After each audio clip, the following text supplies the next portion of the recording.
নাম মোহাম্মদ ইমৰান হুছেইন। আপোনাৰ এই ফাউণ্ডেশ্যনটো মানে কিমান বছৰ ইয়াত? বৰ্তমান 4 বছৰ ৰানিং চলি আছে। 4 বছৰ হয়। ইয়াত মানে ফেচিলিটি কি আছে আপোনালোকৰ ইয়াত? ইয়াতে ফেচিলিটি মানে আমি ড্ৰাগ এডিক্ট, এলকহলিক আমি পেচেণ্ট যদি আমাৰ ঘৰৰ পৰা পেচেণ্ট এনেকৈ মানে ঘৰৰ পৰা ইনফৰ্ম কৰে, আমি পেচেণ্টজন এনেকৈ লৈ আহোঁ ঘৰৰ পৰা আনি আমি ট্ৰিটমেণ্টত প্ৰথম ফাৰ্ষ্ট ডিটক্সিফিকেশ্যন চলে, পেচেণ্টজন দিয়া হয়। মানে ডক্টৰ থাকে আমাৰ চাইকেট্ৰিক, তেখেতে মানে মেডিচিনখিনি প্ৰেছক্ৰাইব কৰে। তাৰপিছত মেডিচিনখিনি আমাৰ নাৰ্ছ আছে, সময়ত মানে নাৰ্ছে মেডিচিনখিনি দিয়ে। এনেই আপোনালোকৰ ইয়াত ডক্টৰ কেইজন আছে?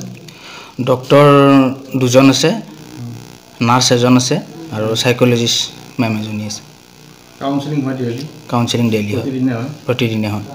কি আপোনালোকৰ ইয়াত হেৰি কৰে, আপোনাৰ গেমিঙৰ পৰা আদি কৰি কি আছে? আমাৰ এটা শ্বিডিউল টাইম থাকে। মৰ্ণিং আমি 7:30 বজাত ৱেক আপ হয়, ল'ৰাবিলাকক উঠাই দিয়া হয়। তো 7:30 বজাৰ পৰা মানে নাইটত 10:30লৈকে থাকে আৰু শ্বিডিউলটো। গোটেইখিনি আমাৰ টাইম মতে হয়, খোৱা লোৱা বা গেমিং টাইম বা গানৰ গোটেইখিনি আমাৰ টাইম শ্বিডিউল লৈ হয়। ইয়াত মানে আপোনালোকৰ বেলেগ অন্য কিবা সুবিধা? অন্য সুবিধা সেনেকৈ আমি পোৱা নাই, সেইটো আমাৰ চৰকাৰৰ ফালৰ কোনো একো নাই। কিমানজন আছে ইয়াত ল'ৰা? ইয়াতে এতিয়া বৰ্তমান পেচেণ্ট ধৰি গোটেই মিলি 20+ হ'ব। 20+? হয়। বিভিন্ন অঞ্চলৰ হয়? বিভিন্ন অঞ্চলৰ হয়। অকল মানে আপোনাৰ চাংচাৰী অঞ্চলৰ নে বিভিন্ন অঞ্চল? হয় হয়, গোটেইখিনিৰে আছে। যথেষ্ট সঁহাৰি পাইছে? যথেষ্ট সঁহাৰি মানে এনেকুৱা গোটেইখিনি সঁহাৰি বুলি কওঁতে যথেষ্ট সেনেকুৱা নহয়, মানে চৰকাৰৰ ফালৰ পৰা কোনো একো নাই। আমাৰ NGO হয়তো আমাৰ, তো নন গভৰ্ণমেণ্ট অৰ্গেনাইজেশ্যন সেনেকুৱা নাথাকে। তো গোটেইখিনি আমাৰ পেচেণ্টৰ পৰা এটা আমাক ভিজিট লোৱা হয়। আৰু একচুৱেলি কি হয়, কিছুমান গাৰ্জেন এনেকুৱা মানে থাকে য'ত নেকি একো কৰিবও নোৱাৰে, দিবও নোৱাৰে। তো ল'ৰাজনৰো ভাল হ'ব ইচ্ছা থাকে, সেইটো হিচাপত আৰু এতিয়া ল'ৰাজনকো ভাল কৰিব লাগিব, যিহেতুকে আমাৰ সমাজখন বেয়াৰ ফালে যাই আছে। আৰু আমাৰো এটা কি সপোন, এখন নিচামুক্ত সমাজ গঢ়াৰ সপোন আমাৰ, সেইটো লৈ আমি কাম কৰি আছোঁ।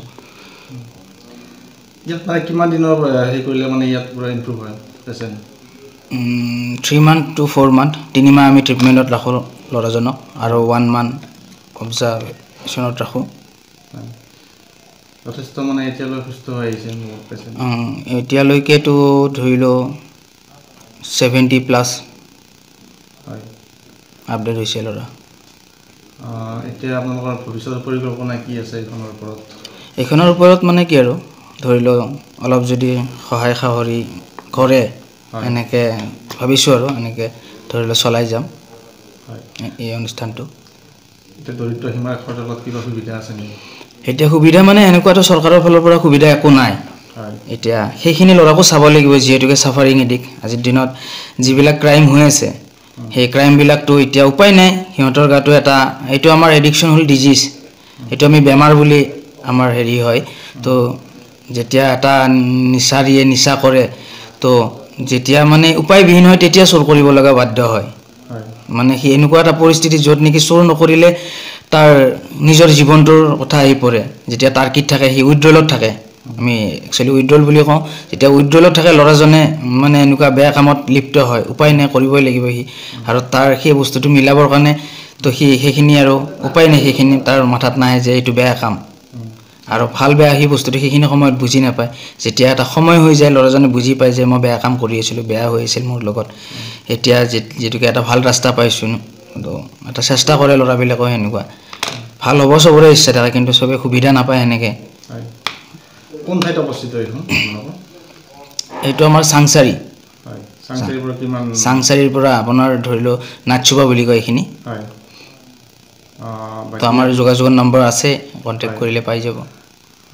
এতিয়া আপোনালোকে কি ক'ব শেষত পেচেণ্টসকলক, কি ক'ব আপোনালোকৰ ফালৰ পৰা কওকচোন?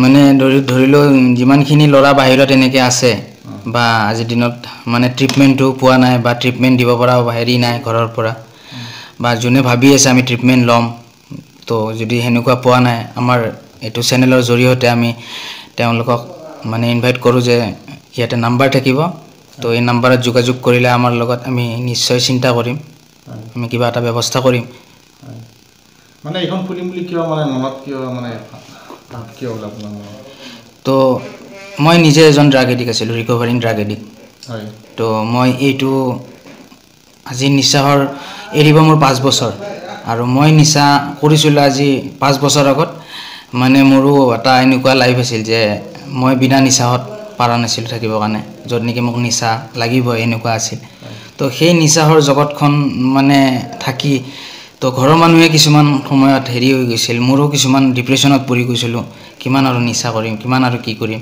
এনেকৈ ট্ৰিটমেণ্ট ল'লোঁ মই ৰিহেব চেণ্টাৰত তো ট্ৰিটমেণ্ট লৈ মই বুজি পালোঁ যে মোৰ সঁচাই মই কি কৰি আছিলোঁ ইমান দিনে মই এখন অন্ধ জগতত সোমাই আছিলোঁ মই যেতিয়া নিজক চিনি পালোঁ যেতিয়া নিজক চিনি পোৱাৰ পিছত ভাবিলোঁ যে মই এনেকুৱা এটা অনুষ্ঠানৰ লগত যদি জড়িত থাকোঁ তো নিশ্চয় মোৰো ভাল হ'ব আৰু মোৰ লগত 4জন ভাই বন্ধু মোৰ ভাল হ'ব সেইটো চিন্তাক লৈ এই মানে অৰ্গেনাইজেশ্যনটো কৰা হৈছে এতিয়া আৰ্থিকভাৱে যথেষ্ট মানে লৈ গৈছে চৰকাৰৰ ফালৰ পৰা সুবিধা পোৱা নাই চৰকাৰৰ ফালৰ পৰা কোনো সুবিধা পোৱা নাই আপুনি চৰকাৰক কি মানে